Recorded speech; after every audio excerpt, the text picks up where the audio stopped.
Hi guys, so in this video we're going to be going into kinematics, which is another branch of differential calculus. And this is quite similar to rates of change, except it's a little bit different because it's more applicable to physics, for example, very specifically. So it's a lot to do with, particles moving along a number line, which is kind of the foundation of it. So in this video we'll be going into an introduction of how kinematics and differential calculus are related, and displacement, velocity, and acceleration, which are kind of the foundations of how you would approach these problems. So a lot of times you'd be told a particle moves along like a number line or some sort of axis, and you'll be given a function in terms of time. So these numbers over here are related to the particle's position along the number line, and then time can be labeled on it as well. So as you can see, it's only one axis. So of course, time is not directly shown, but you can represent time on this. So the particle will be kind of zipping along this number line, and you have three different functions to kind of denote stuff about the particle. So let's go into those right now. So the first one you have is displacement. So the first question I put over here is, what's the difference between distance and displacement? So we know that distance is kind of like, it's to do with magnitude. It has magnitude. So basically, if the particle was over here, right, you can say this is 4 meters. But it's the same thing as if the particle was over here, which is also 4 meters, or units rather. It doesn't really matter about the negative and positive sign. However, with displacement, the negative sign and positive sign do matter. So for example, if the particle is here, it is 4 units from the origin. But if the particle is here, it is -4 units. Basically, it's telling us the position of the particle, not just its distance away. So the position is 4 units behind the origin at -4, but at +4, it's 4 units in front of the origin. So that's important to keep in mind. Displacement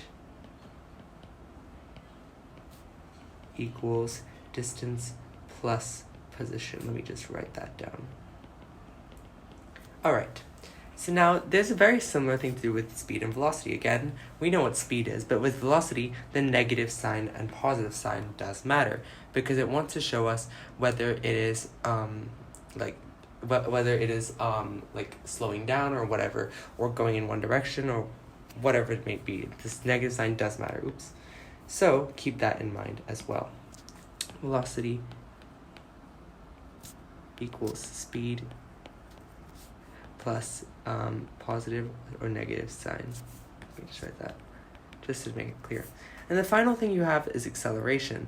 So acceleration, again, there's nothing really to compare it to. It's kind of like, is it increasing in speed or decreasing in speed? So the magnitude would be the number. So if it was like +3, the magnitude would be 3. And it's saying that it's accelerating by 3 units per second squared. Whereas if it was -3, it'd be decelerating by 3 units per second squared. So it's important to note that. So now kinematics deals with all this stuff, and you need to be able to move between displacement, velocity, and acceleration. So this is also applicable to integral calculus. I just want to make that clear, because with differential calculus, it's linked by, if you differentiate the displacement, you get to velocity, etc. But velocity to displacement, going back there, is linked to integral calculus. It's important to note that they are both related. So I just kind of gave the answer away, but to move from displacement to velocity, you differentiate the function. So if displacement is typically represented by s. So when you see s, think, okay, this is displacement.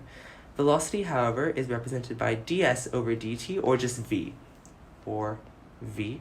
So ds over dt obviously shows a notation that it's the derivative of displacement with respect to time. So usually you get functions in the form of displacement and time, and you differentiate that to get velocity.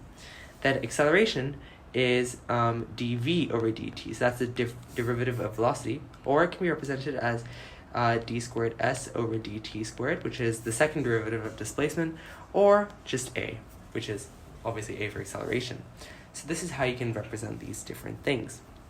So let's just give a quick example, a very quick example. Let's say we had the function s is equal to t to the power of 2 minus 8t plus 4. So the velocity, which is v, would be the derivative of this, which is equal, so it's ds over dt, which is equal to 2t minus 8. And the acceleration, which is dv over dt, is going to equal 2. So what does this tell us? Well, basically what we do, if we want to find the displacement of the function at, let's say, t equals 4 seconds, Well, we just substitute 4 into the displacement function. We get 16 minus 32, which is negative 16 plus 4, which is negative 12. So it's 12 units behind origin. If you want to find the velocity at time equals 4, we substitute 4 in there, and we get 2 times 4 is 8, minus 8, which is 0. So the velocity is 0. This is when it's at rest. Then the acceleration, however, if you want to find when it's t equals 4, this is important to note that the acceleration is constant. Whatever the value of t is, it will always be 2, right? And you can see that because there's no value of t attached to the 2 over here. So it will be always 2 units, and it's increasing by units each time. So I kind of mentioned this a bit, but let's unpack some of the language we can use to explain all this. So you have 3 different kind of keywords. You have at rest, you have initial, and you have instantaneous. So let me just highlight this because we need to unpack this language. So at rest is actually to do with the velocity equals 0. So when velocity is equal to 0. So you might be required to find the time that makes it such that velocity is 0. If you think about it, right, if it's not really moving, then it's at rest. Then the initial is when the displacement is the time is equal to 0, sorry. So if you want to know what the initial displacement is, like where it starts off with, you would input 0 into the time. So in this case, to make time equal to 0, that would, with time equals 0, the displacement would be 4 units in front. And with this one, with velocity equals 0, with velocity equals 0, you solve that and you get t equals 4, as we just showed over here. So at 4 seconds, the particle's at rest. And the instantaneous is when t equals whatever the question specifies. So the instantaneous rate of change at t equals 3. So that looks at what is the velocity when you have the time as equal to whatever they've said over here. So instantaneous is very much to do with the position of the particle at that specific time.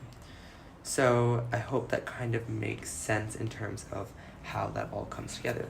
So that's kinematics really, and in the next video what we're going to do is kind of go into some practice questions with kinematics to kind of get the hang of it a little more, because sometimes the language they can use is very physics related, or it's just very difficult to kind of, decode.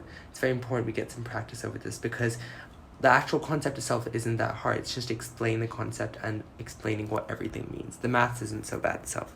Alright, so thank you for watching this video, and I'll see you in the next one.